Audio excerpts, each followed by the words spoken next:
ലോകത്തെ ഏറ്റവും വലിയ സാമ്പത്തിക ശക്തിയായ അമേരിക്കയ്ക്ക് ഒടുവിൽ നേരം വെളുത്തിരിക്കുന്നു.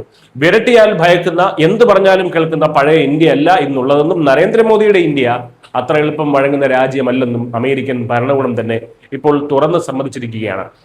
കോൺഗ്രസിന്റെ കമ്മിറ്റി ഓൺ വെയ്സ് ആൻഡ് മീൻസിന് മുന്നിലാണ് ട്രേഡ് റെപ്രസെന്റേറ്റീവ് ജമീസൺ ഗ്രീർ ഇന്ത്യയുടെ ഈ കടുപ്പമേറിയ നിലപാടിനെ കുറിച്ച് വെളിപ്പെടുത്തിയത്. വാണിജ്യ വകുപ്പ് അഡീഷണൽ സെക്രട്ടറി ദർപ്പൺ ജെയിന്റെ നേതൃത്വത്തിലുള്ള 12 അംഗ ഇന്ത്യൻ സംഘവുമായി നടത്തിയ നിർണായക വ്യാപാര ചർച്ചകൾ പൂർത്തിയായ സാഹചര്യത്തിലാണ് ഗ്രീറിന്റെ ഈ ഒരു പ്രതികരണം വരുന്നത്. അമേരിക്കയ്ക്ക് വളരെ കൃത്യമായിട്ടുള്ള ഒരു സന്ദേശം ഇന്ത്യ നൽകിയിട്ടുണ്ട്. വ്യാപാരത്തിൽ ബാക്കി എന്ത് കാര്യം സംസാരിച്ചാലും ഇന്ത്യയുടെ കൃഷിയിൽ തൊട്ട് കളിക്കേണ്ട. ഇന്ത്യൻ സമ്പദ് വ്യവസ്ഥയുടെ നട്ടല്ലായിട്ടുള്ള കാർഷിക വിപണിയെ സംരക്ഷിക്കുന്നതിൽ ഇന്ത്യ യാതൊരു വിട്ടുവീഴ്ചയ്ക്കും തയ്യാറല്ല എന്ന് അമേരിക്കയ്ക്ക് ബോധ്യമായി കഴിഞ്ഞു. ദീർഘകാലമായി കാർഷിക വിപണിയെ സംരക്ഷിച്ചു വരുന്ന ഇന്ത്യ നിലവിലെ വ്യാപാര കരാറുകളിലൊന്നും ആ മേഖലയെ ബാധിക്കുന്ന ഒരു വിട്ടുവീഴ്ചയ്ക്കും തയ്യാറല്ല എന്ന് ഗ്രീർ വ്യക്തമാക്കി. സ്വന്തം കർഷകരെയും ആഭ്യന്തര വിപണിയും സംരക്ഷിക്കുക എന്നതാണ് ഇന്ത്യയുടെ പ്രഥമ പരിഗണന.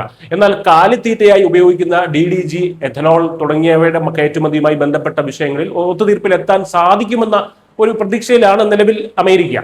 2030 ഇരു രാജ്യങ്ങളും തമ്മിലുള്ള ഉഭയകക്ഷി വ്യാപാരം $50,000 കോടി 500 ബില്യൺ ഡോളറിലേക്ക് എത്തിക്കുക എന്നുള്ളതാണ് പ്രധാന ലക്ഷ്യം. ഇതിന്റെ ഭാഗമായി ഇന്ത്യയിൽ നിന്നുള്ള ഉൽപ്പന്നങ്ങളുടെ ഇറക്കുമതി തീരുവ 18% കുറയ്ക്കാൻ അമേരിക്ക നേരത്തെ സമ്മതിച്ചിരുന്നു.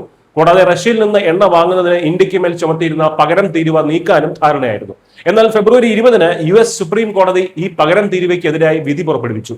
ഈ സാഹചര്യത്തിൽ പഴയ ധാരണകൾ പോരാ, കരാറിലെ വ്യവസ്ഥ ഒന്നുകൂടി പുനഃപരിശോധിക്കണമെന്ന കർശന നിലപാടിലാണ് ഇപ്പോൾ ഇന്ത്യ. ചുരുക്കത്തിൽ അമേരിക്കയുടെ നിബന്ധനകൾക്ക് മുന്നിൽ വെറുതെ തലകുനിക്കാൻ ഇന്ത്യ തയ്യാറല്ല. $500 ബില്യൺ വ്യാപാരം നടക്കണമെങ്കിൽ അത് ഇന്ത്യയുടെ കൂടി താല്പര്യങ്ങൾ സംരക്ഷിച്ചുകൊണ്ടാകണം. പ്രത്യേകിച്ച് കാർഷിക മേഖലയിൽ ഇന്ത്യ പറയുന്നത് മാത്രമാണ് അവസാന വാക്ക്.